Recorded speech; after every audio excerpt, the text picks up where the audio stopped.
उर्दू ज़बान में एक ऐसा नावल भी लिखा गया है जिसका 26 से ज़ायद ज़बानों में तर्जुमा किया गया है।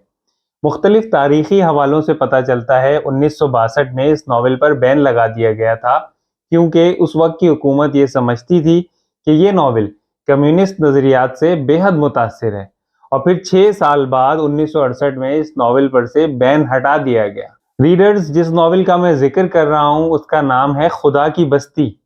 खुदा की बस्ती दास्तान है जुल्म, गुर्बत, इस्तेसाल और उन हकीकतों की जिन्हें हम देखकर भी नजरअंदाज कर देते हैं। इस नावल में शौकत सिद्दीकी साहब ऐसी बस्ती का जिक्र करते हैं जहां लोग भूख से मरते हैं, बीमारी से सिसकते हैं और जुर्म रोजमर्रा की जरूरत बन जाता है। शौकत सिद्दीकी साहब ने ये नावल 1950 की दिहाई में लिखा, जब कराची में महाजिर बस्तियों, कच्ची आबादियों और गुर्बत ने लोगों की जिंदगी को जहन्नुम बना रखा था। इस नावल के मरकजी किरदार की बात करें तो इसमें शामिल है 3 नौउमर लड़के, नौशा, राजा और शामी। तीनों का ताल्लुक ही मुश्किलात से घिरे हुए घरानों से है। एक दिन ये तीनों लड़के अपने घरों से चोट खाकर अपनी किस्मत बदलने घर से फरार हो जाते हैं। शामी घबरा कर वापसी की राह लेता है, जबकि नौशा और राजा सफर जारी रखते हैं। मगर इस लंबे सफर का इख्तिताम दोनों की तबाही पर होता है।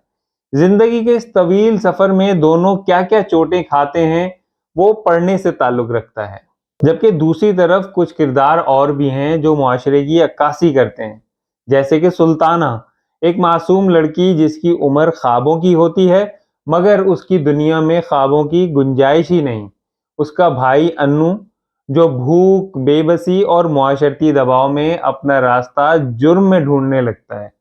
और फिर है न्याज कबाड़िया, एक ऐसा शख्स जो गरीबों की मजबूरियों से फायदा उठाना जानता है, और वो एक नंबर धंधा 2 नंबर तरीके से करता है। खुदा की बस्ती इस पूरे निजाम का मुकदमा है जो गरीबों के खिलाफ खड़ा है।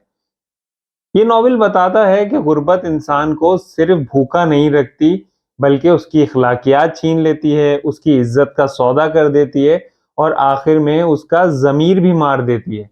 सुल्ताना की माँ का कत्ल, सुल्ताना का इस्तेसाल, अन्नू का जुर्म और बस्ती के लोगों की बेहिसी, ये सब हमारे मुआशरती जख्मों की मिसालें हैं। खुदा की बस्ती की कहानी सिर्फ 1950 तक ही महदूद नहीं, बल्कि आज 2025 में भी हालात तकरीबन वही हैं। आज भी गुर्बत की सड़कें वही हैं, बेहिसी वही है, इस्तेसाल वही है और सवाल भी वही है, हम किस बस्ती में रह रहे हैं।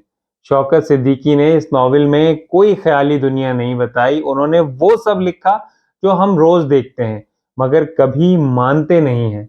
दोस्तों, अगर आपको मेरी ये वीडियो पसंद आई हो तो चैनल को लाइक, शेयर और सब्सक्राइब कीजिए।